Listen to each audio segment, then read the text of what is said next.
Did the Emperor Constantine found the Catholic Church? A claim that you often encounter in the writings of certain anti-Catholics, particularly among fundamentalists, is the claim that the Emperor Constantine founded the Catholic Church. Now, this is an impossible claim to sustain if you know anything about the history of this period.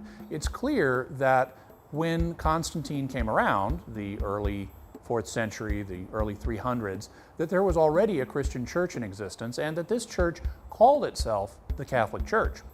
Elsewhere, we've talked about the fact that the term Catholic actually dates to the second half of the 1st century. So the church had already long been identifying itself as the Catholic Church. And not only that, it taught the same things that the Catholic Church teaches today.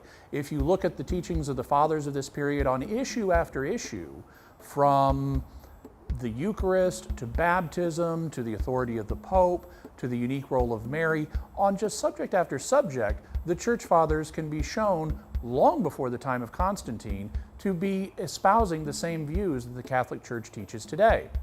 Now, Constantine did have an important role in this time period. He was the first Christian emperor, and he was also the emperor who ended the age of persecutions. Prior to this point in history, Christians had been subject to periodic persecutions by the Roman emperors, and Constantine's predecessor, Diocletian, had inaugurated a particularly fierce persecution of the early Christians. Constantine then became a Christian. He wasn't the best Christian by any means, but what he did do was announce the Edict of Toleration, also known as the Edict of Milan, the same place that St. Ambrose was later bishop of.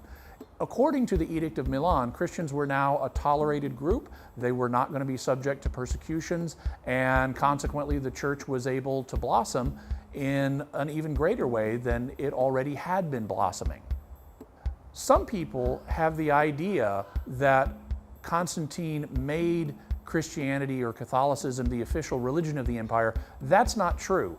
Eventually, Catholicism did become the official religion of the state, but that's something that occurred later on. All Constantine did was announce toleration. That was something they were fortunate to have in their day, and it's something that Christians are fortunate to have in our day as well, when in so many parts of the world the church is again facing persecution.